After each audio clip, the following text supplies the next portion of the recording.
સીતારામ બધાયને વહેલી સવારના 4:30 વાગી ગયા. ઉઠી ગઈ.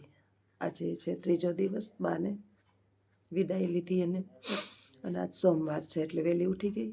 દીકરોને બહુ આવ્યાથી હમણાં એને ઉઠાડીશ, કારણ કે બધું ઘરની અંદર કામ પતાવી લઈએ. એ ઉઠે ને પહેલાં હું કોઈ વિડીયો બનાવી લઉં, થોડોક વાત કરી લઉં. કાંઈ એમને આદત પડી ગઈ હોય ને તે વાત કરવાની. નીંદર ના આવે એટલે વહેલું તો અમે ઉઠી જાઓ, મોડા હોઈએ. મારી નણદુ ને છોકરાઓને એ બધા સવારના આવે ત્યાં અહીં મોડા 11 વાગે જાય. ને આજથી તો કામવાળીઓ આવશે 2. હવે 11 દિવસ સુધી કામવાળીઓ 2 રાખવી પડશે, કારણ કે આજ તો મહેમાન બહુ આવશે. એટલે બધા જમીને જેને આપણે અમારી જ્ઞાતિની અંદર સાહી પીવી કહીએ એ કરીને મોકલવાના હોય. બાની પાછળ ભલે જેટલા જમે એટલા સરસ મજાનો કાલે મોનથાળ ને દાળ ભાત ને શાક ને ગાંઠિયા ને આવું બધું બનાવી બધાને જમાડ્યા હતા. થોડાક આડોશી પડોશી બાબાજીને બ્રાહ્મણને એવા થોડાકને જમાડ્યા. થાય એટલું આપણાથી કરીએ. 11 દિવસ સુધીનું બા પાછળનું કાર્ય રાખ્યું છે. અહીંયા ગાદલાને થપ્પા પડ્યા છે. આજે મહેમાન આવશે એટલે અહીંયા બીજા ગાદલા મગાવ્યા છે. નીચે ઘરની અંદર થોડાક પાથરેલા છે, થોડાક બારોબાર મંડપ બાંધ્યો છે, ત્યાં ખુરશી ને બધું રાખ્યું છે. ઘર છે ને નાનું છે અમારું, એટલે એટલા બધા હમાય નહીં, એટલે માંડવો બારોબાર બહુ મોટો બાંધવો પડ્યો છે. અને તોય રાત્રે આ પછી ગાદલા વીખે નહીં એટલે થોડાક અંદર લઈ લઈએ ને થોડાક ખુરશી આડી રાખીને ત્યાં જવા દઈએ. પુરુષો માટે બહાર બેસવાનું, અમુક જે માજન ને અમુક હોય ને એની અંદર ઉઠામણું કે કોઈક પણ એક દિવસ બેસવા જવાનું હોય, એટલે મંદિરે ઉઠામણું કંઈક મને નથી ખબર. એ લોકો અમે જતા હોય સ્ટાફના બધાય આવી રીતનું કંઈ થયું હોય તો એક દિવસ બધાય મંદિરે ભેગા થઈ જાય, અને પછી એની જે ઉત્તર ક્રિયા રાખે ને તે દિવસે બધાય ભેગા થાય. પણ અમારી જ્ઞાતિમાં એવું ન હોય. 11મું કર્યું એટલે પહેલા દિવસથી લઈ અને સવારથી લઈ અને સાંજ સુધી 11 દિવસ સુધી બધાય મોઢે થવા આવે. એ અમુક જે છે એ તરત વયા જાય ને અમુક જમીને જાય. હગાવાલા હોય, રોકાણા હોય, એ 11 દિવસ પૂરું કરીને જાય. બેનું છે, દીકરીયું છે, ભાણેજું છે, અને ધરાર રોકીએ, કારણ કે આ હોળ બ્રાહ્મણને એક ભાણેજ આપણા એ બાને પરાયણે પૂન છે આ બધાય. બાકી તો બધું જીવતા જાણી લીધા. મર્યા પછી ખા ખીચડી એનો કોઈ અર્થ નથી. દીવો પિતૃનો જો પાણીયારે કરી દીધો. બાને પિંડદાન નાખી દીધું. કે મેં તો જીવતા આ બધું કરી લીધું છે બાની પાછળ ઘણું બધું. પણ છતાંય જે રીતિ રિવાજો પ્રમાણે બધું થતું હોય, 11 દિવસ આપણે જે 5મો લાડવો કરીએ ને એમાંથી 11 મોટો લાડવો કરી અને રાખવાનો. ને 11 દિવસ સુધી એ પિતૃને સવારમાં કાગવાહી નાખવાની. એમ કે અજીતને ઉઠાડવો ન પડે. જુઓ અમે 2 પતિ પત્ની કેવા છીએ કે અંદરથી ન જેમ કે જલ્દી ઉઠી જાય, આ કરી લઈએ. બધાય ઉતા પડ્યા છે. કોઈ એક 100 વાતની એક વાત જીવતા જાણી લેવાના. મર્યા પછી દેખાડો કરવાનો, રોવાનો, કકડવાનો સવારથી સાંજ સુધી માણસો જોતા નથી. કે બાની ઉંમર જે છે ને એ 100 વર્ષની હતી. અંતિમ જે 1-2 વર્ષ બાએ કાઢ્યા ને એ કષ્ટદાયક થોડાક હતા. નહીં બિચારાઓને મગજ ભટકાય પડે, દિવસ રાત સવાર સાંજ, જેને આપણે કહીએ ને કે સુખ દુઃખ કંઈ એટલે કંઈ નહોતું. એટલે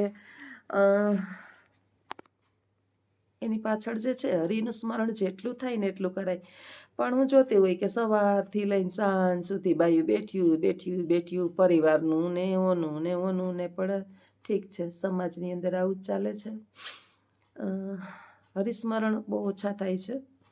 અને આ ઉંમરે તો આ તો બા તો અવડા છે. ગમે એવડી ઉંમરનું માણસ મૃત્યુ પામ્યું હોય ને એમ કહેવાય છે કે 11 દિવસ સુધી કે જેટલા દિવસ સુધી તમે એની પાછળ કાર્ય રાખ્યું હોય ને એટલા દિવસ સતત જ્યારે પણ તમે બેઠા હોય ત્યારે એના પાછળ જાપ એને આપો, ભગવાનના નામનું સ્મરણ કરો.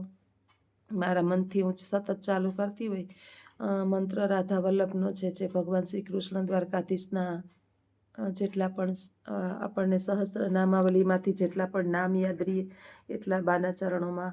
બાને 1 વર્ષ 11 આપી છે. આખું વર્ષ સુધી 11 બાની પાછળ રેસ. મારાથી થાય એટલું તો બાને મેં અર્પણ કરીશ. જીવતા તો ઘણું બધું મારાથી થયું એટલું મેં કર્યું.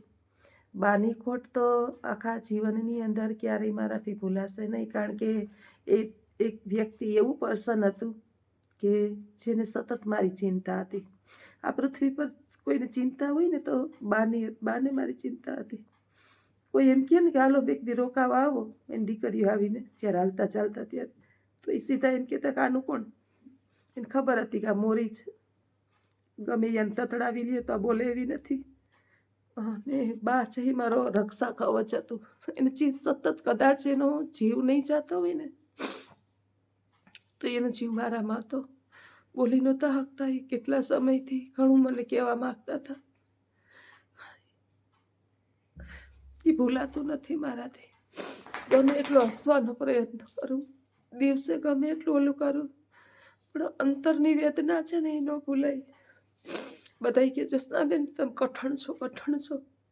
કઠણ થવું પડે, દિલથી નથી કઠણ. અંતરાત્મા છે ને એ બહુ દુભાઈ ફરો કે આ પૃથ્વી પર મારું હવે રહ્યું કોણ? એકને ચિંતા હતી મારી આ જગતની અંદર. એટલે બા વયા ગયા ને એટલે મેં દ્વારકાધીશને પ્રાર્થના કરી કે હે પ્રભુ, જેમ મારી બાને સમાવી લીધા ને એમ હવે તારે મને તારી હૃદયની અંદર સમાવી લેજે. હવે આ પૃથ્વી પર કોઈ એટલે કોઈ ની અંદર મારો જીવ નથી. મારી એક ચિંતા હતી બા. મારી મામાં મારો જીવ નથી, મારી કોઈ ફરજ જ નથી મારી મા પ્રત્યે. તો હું લઈ આવી છું, કારણ કે હું એને ભેગી રહી નથી એટલે એટલી લાગણી મને મારી મમ્મી પ્રત્યે કોઈ દિવસ આવે નહીં. મારી ફરજ સમજીને લઈ આવી છું, હું રાખું છું. પ્રેમ જે છે ને એ મારી બા પ્રત્યે, સાસુ પ્રત્યે જ મને હતો, કારણ કે અમે બે મા દીકરી હતી. સાચી માં મારી હતી. ગમે એટલું કરું, મારી મા પ્રત્યે મને એટલો પ્રેમ આવતો જ નથી. ગમે એટલું કરું તો એના પ્રત્યે મને પ્રેમ નથી આવતો. જેમ મારા સાસુ પ્રત્યે એને નવડાવવું, એને ધોવડાવવું, એને કોળિયા ખવડાવવું, એને આગળ પાછળ ફરવું, મને એટલું લોહી પીએ. પણ મારું રક્ષા કવચ હતું, મારી ચિંતા કરનાર હતું, મારું ભવિષ્ય બનાવનાર બા છે. એના આશીર્વાદ તો મને બધા સુખ મળ્યા છે. પણ હવે બસ મારી બધી ફરજ પૂર્ણ. એટલે હું તો ઉઠું ને ત્યારે દ્વારકાધીશને પ્રાર્થના કાયમ કરું કે મારા બાનું આયુષ્ય પૂર્ણ થઈ જાય ને એટલે જલ્દીથી જલ્દી હે ઈશ્વર મારું આયુષ્ય પૂર્ણ કરી લેજે. કારણ કે મારો જીવવાનો સહારો તો તે હવે લઈ લીધો છે. કારણ કે મૃત્યુ તો વૃદ્ધાવસ્થા આવે એટલે આપણે મોઢેથી કહેવું પડે કે ભગવાન છોડી લ્યો. પણ હવે મને પણ જીવવામાં કોઈ જ એટલે કોઈ જ મોહ નથી. આ પૃથ્વી પર એક માણસ એવું નથી કે મને એના પર મોહ છે. માણસને દીકરાઓમાં હોય, વહુમાં હોય, એના છોકરાઓમાં મોહ હોય, ઘરમાં હોય, રૂપિયામાં હોય, પરિવારમાં હોય. મને બાની ચિંતા હતી કે મને કઈ થાય તો બાને પ્રશ્ન. પણ હવે તો બાને મુક્તિ મળી ગઈ. ભગવાનને હું પ્રાર્થના કરતી કે બા મારા હાથમાં હચવાઈ જાય.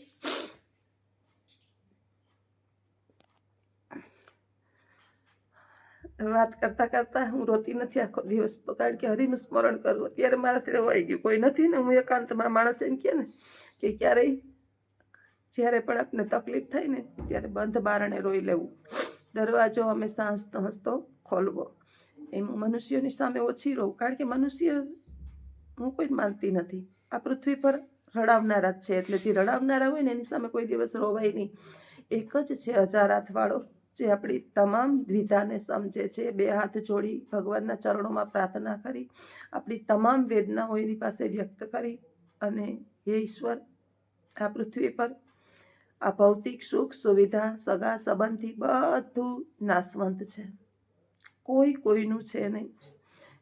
મારું આ મન તન કાંઈ પણ જે છે એ એક પણ ભૌતિક અને જે નાશવંત વસ્તુઓની અત્યારે પ્રત્યે મોહાય નહીં. જ્યારે મારી આંખ ઉઘડે અને આંખ બંધ થાય, ઈશ્વર તારા સિવાય મારા મસ્તિષ્કની અંદર, મારા હૃદયની અંદર કોઈ પણ ના હોય એવું કાયમી માટે ભગવાનને પ્રાર્થના કરું. એટલે મારું મન જે છે ને બધાયમાંથી છૂટી ગયું છે.